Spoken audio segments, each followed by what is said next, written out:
Thank you, Dr. Uku, and all within this forum. Thank you for giving me an ear, and also I appreciate the opportunity to be able to present to this forum. I thank you all. We can move to the next slide, please.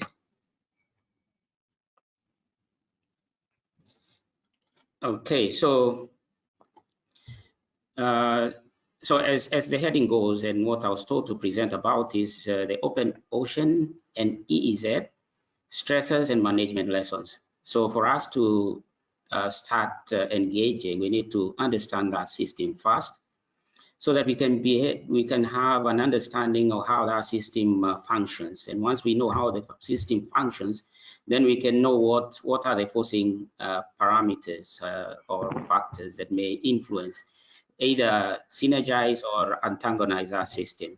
So we have also the stressors and management lessons, and these also will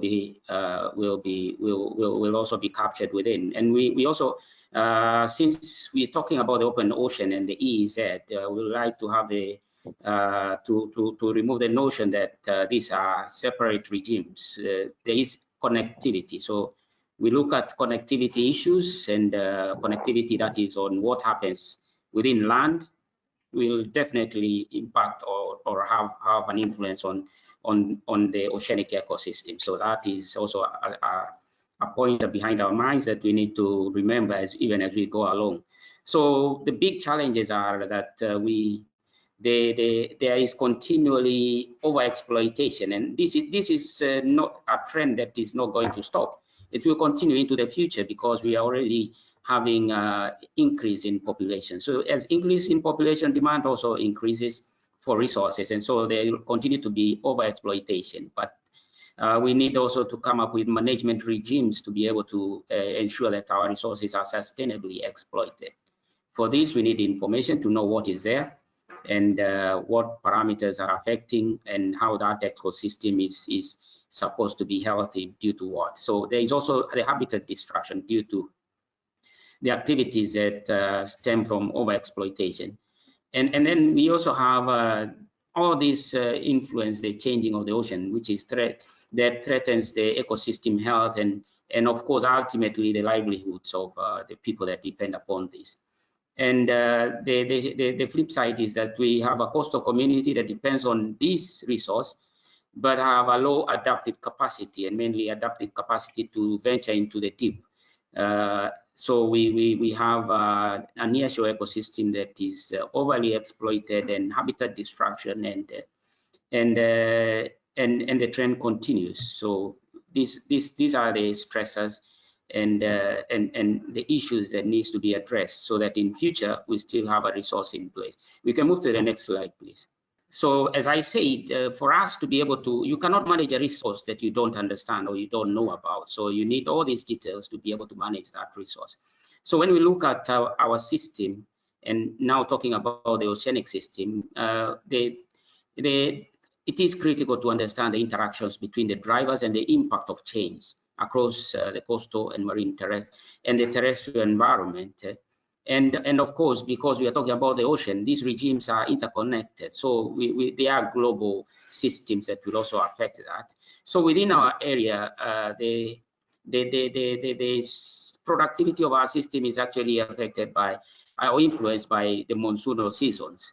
Every monsoon has its own dynamics. Like the northeast monsoon, you have an upwelling system that is generated by the countercurrent as the Somali current reverses and meets the EEZ. So you have that. And of course, what happens is that there is a perturbation of rich nutrients from the bottom, then deep waters are brought into the surface and mineralizes that water and makes it productive. And this area occurs around there about the north of Kenya. We have the and I think this is what drives also the tuna fishery. When it comes to the southeast monsoon, we have the East African coastal current actually accelerated by the Somali current, even as the Somali current reverses moving northwards. So what happens is there is a topographic forcing.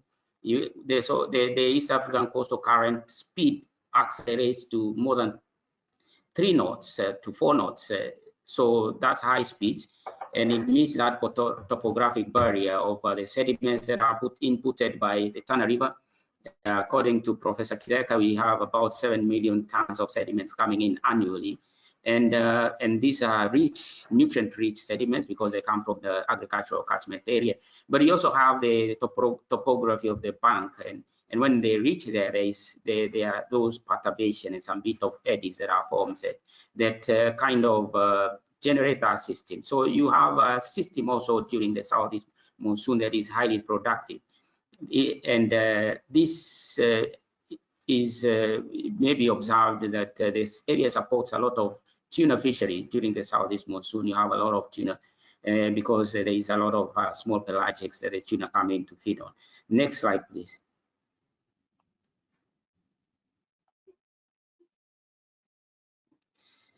So even as we move to the next slide, we need to know that the monsoon winds are actually meteorologically influenced by winds. So I mean the currents. So we will have climate change will definitely have an impact on our system, but we need to understand how the climate change, will it antagonize, will there be a synergy, what will happen? So these are studies that needs to be conducted for us to understand. The other thing is that, as I said, we're talking about the open ocean and we are not in isolation. So we do have the ABNJ. The ABNJ activities definitely have an impact, as we have seen in our research. We have seen that the ABNJ has an impact on our marine waters. This is through a modeling that has been conducted through Sapphire, our collaborators in the UK, and it has been seen that the East African, or more or less almost the Wio region, but the northern part of the Wio region is most likely to be impacted by what happens in the ABNJ. And you can see in a day, the connectivity time in months, about 1 and 2 months, whatever happens in the ABNJ will have an influence in our cost. So we need also to even as we talk about marine spatial planning and managing our resources, we need also to have an understanding that whatever happens in the ABNJ will definitely affect our cost. And we need to put some measures in place so that this doesn't impact us. So there has to be an active understanding of what is happening so that we can voice our concerns. The other thing also, besides the modeling part, we have seen this when we looked at microplastics. Microplastics, and the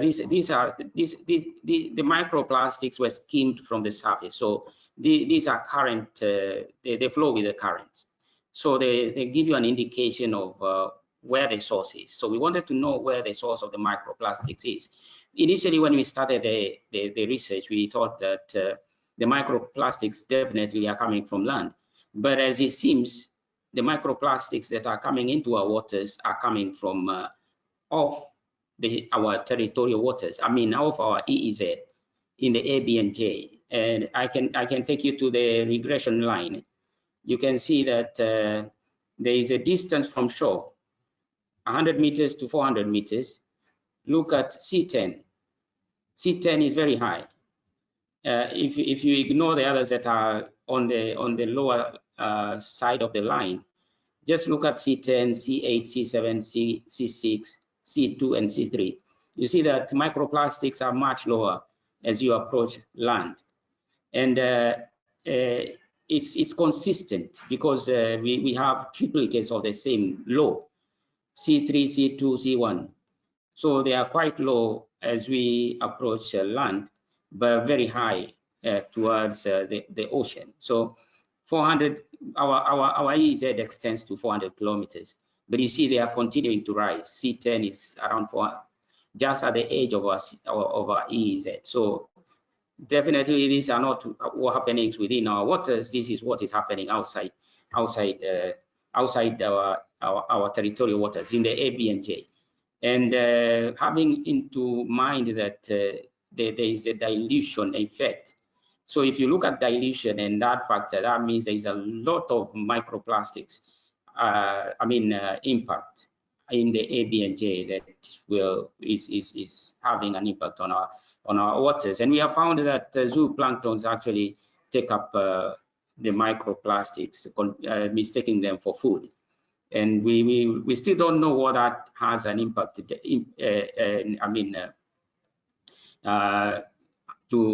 the food safety. So that also is a question that needs to be understood, because microplastics is actually an emerging pollutant. So let's move to the next slide, please.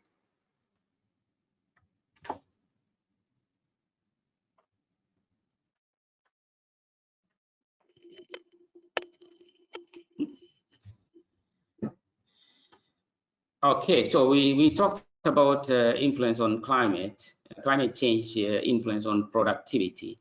And as I say, these systems are dependent on the monsoon winds and the strength of the currents, and they are also influenced by of course the seeding of the rivers as they bring in rich nutrients, waters, and sediments. So what we're seeing here is that we're having a lot of fishing activity during the southeast monsoon at the North Kenya Bank area. These are the red dots. This tells us that, as I initially said, understanding the system, there is a lot of perturbation because of the increase in speed of the current as the Somali current reverses going north, and actually increasing the speed of the EEZ. And as it hits that barrier, then there is a perturbation that brings in the nutrients and makes it very productive. That's why you have a lot of activity, the red dots within the North Kenya Bank. The blue areas is during the northeast monsoon. During the northeast monsoon, you have you have the countercurrent, and the countercurrent moves southeast. No, southwest. No, southeast. Sorry, it moves in a direction of southeast, and that's where you have the concentration of the blue dots where the fishing activity happens. But I want us to look at the recent event. The recent event, you can call it a sardine run. This normally happens in Durban because of the system perturbation there, but it did happen within our waters.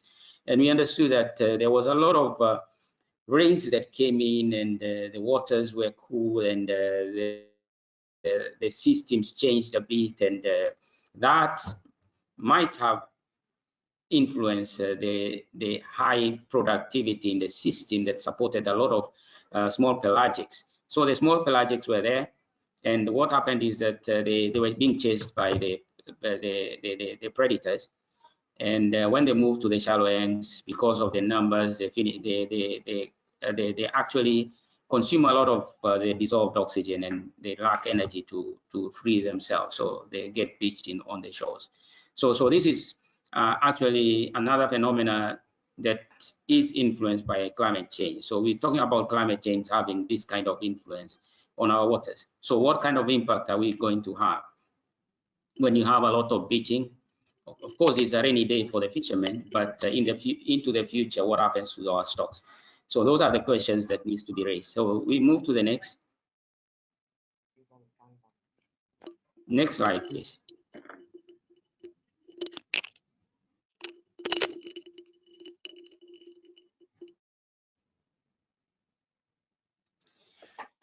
Okay, so I've been talking about the geophysical features, and we need to have an understanding of, or a visual understanding, or a visual insight of what kind of geophysical features we're looking at. We have a 3D topographic image of the North Kenya banks. We can see that the sediments deposition are at the edge towards the deep end of the North Kenya banks. The bank itself on the surface is rocky, but the sediments are pushed at the edge, and this is where they keep on piling. And of course, when the the currency, these sediments, that's when you have this perturbation. We are putting a plot there that shows some contours, and I think that's a purple. No, is it pink or purple? Men are not so good with colors, but it's next to red. So you can see these dots along that chart that is next to the topographic image of the North Kenya banks. So these are spots where crab fishery traps have been located, and this information was obtained from observer program of a crab fishing vessel. And as you can see, they are on the edge of the North Kenya banks, and the crabs thrive in a muddy environment. So these are where the sediments of the Tana River end in, and that's what is driving these crabs. So we can already see the interaction between the open sea and what happens in our territory, in the offland. Yes. Up there, we can look at the physical features. We have the input from Tana River, and some bit of feature that shows where the sediments are piling. But besides that, we also have some deep canyons. These deep canyons, when you look at the acoustics, there is a very high fishery signature at the crest of the mountains, and the canyons are about 400 meters, 500 meters deep. So these are quite deep canyons, just north of Lamu, and they need to be understood, the kind of fishery that is there, and then quantified in stocks, and how best we can be able to manage that stock as well as harness it. We do have some sea mounts within our open waters, as you can see in our chart there. There is A, B, C. These are sea mounts that are there, and we also need to understand that ecosystem and the kind of fishery that is there. So these are areas that needs to be looked in, and also maybe also need to be encompassed within the MSP structures or document. Yes. Let's move to the next slide, please. So I just wanted to, so that we understand also the features and know where the productivity of our system and what influences that productivity. I just wanted to point at the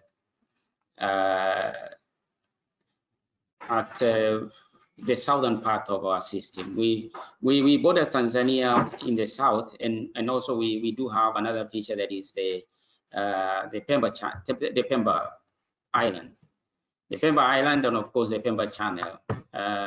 The island in itself, because it's a feature within the water, there are those interferences and influence on changing current regimes that may have an impact on perturbation, and you have some bit of eddies. But also besides that, you also have some seeding of planktonic community into a the south, and we all know that the south is quite rich in small pelagic. So that is a system that mainly is driven by the kind of the kind of nutrients regeneration as the currents flows are interfered with. So also this one is an area that needs to be well understood, and how it will be impacted into the future, and pinpoint what are the main drivers of this system, because we also have the mangrove ecosystem that of course also brings in a lot of nutrients into the system, and dissolve carbon, but also there is also the rivers that also come in and discharge into this system. So all this needs to be put into play, and an understanding on the kind of the ecological well-being of that system. Yeah, we can move to the next one. Next slide, please.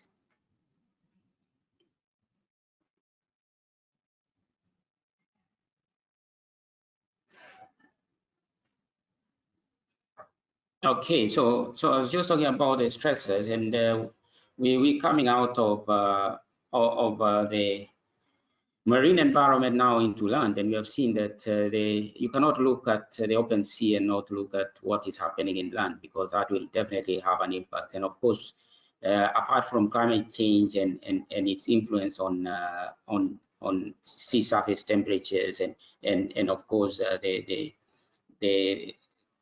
the anomalies in temperature and stuff like that, we also have a destruction of habitat and loss of biodiversity within the marine environment, and this is what is happening. But of course, we are also cognizant of what Kemfree is doing, especially with the Mikoko Pamoja. There is an effort towards ensuring that our ecosystem remains intact, especially the mangrove system. We can move, and there is also the other intervention on the coral restoration. We have a very successful coral restoration at Wasini. As you can see, the corals are doing quite well under artificial substrate. We can move to the next one, please.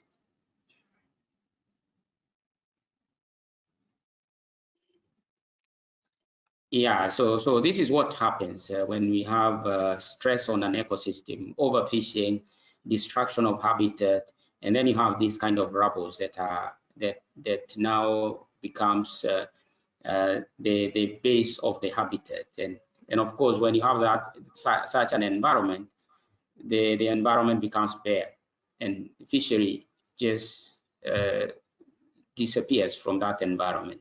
So something needs to be done, and I just want to show what Kemfree has done. Maybe next, just click on to the next.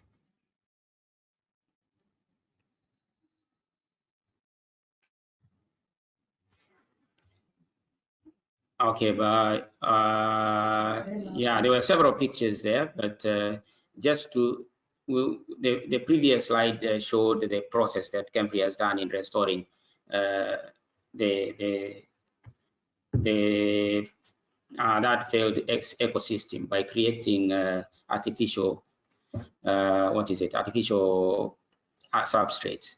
I don't know whether it was not possible to click. They would have seen the photos. Just click first. Have sewage input, and as population continue to increase, the services become overstretched, and you have raw sewage being inputted into our mangrove systems, and this may impact on food safety, because when you change the system, you may have physical chemical parameters changing and mobilization of pollutants, as well as whatever comes in the sewage, like the bacteria and the viruses that comes in, as well as because it's domestic, you never know what comes in. There are those other pollutants that also come into that environment. So these are the stressors that may affect our systems. And move to the next one, please. So essentially, we need to have an oceanographic, these are essential oceanographic management and evaluation tools. You need to have an understanding of the satellite imagery. The satellite imagery will give you a lot of information that what is happening, the plankton maps and the sea surface temperatures, the currents. So all these will give you information to understand your open waters, as well as modeling. Modeling gives you scenarios that tell you when this happens, this is what will happen, and this gives you avenues of being able to plan into the future. There is also the meteorological models. These are very good because they also tell you what to expect into the future, because if a stressor is coming, we understand what will happen on the other functions that may be forcing our systems movement. So let's move to the next. Next slide, please. Okay, so once we have all that we have, we need to be able to communicate, because information on the shelf remains in the shelf, and it's only dust that gathers on that information. So we need to enhance understanding based on effective communication of scientific knowledge. It is a prerequisite for generating commitments among governments. So if government doesn't understand what you're talking about, you're talking about just jargon terms in scientific, and they don't get the take-home message, then the government will not give commitments to issues that needs to be committed to, and other stakeholders may also not understand. So we need to create a new level of awareness in public about the state and the future of the ocean. So yes, I think this is the last slide, so that we confirm we can move to the next. Yeah, thank you for listening.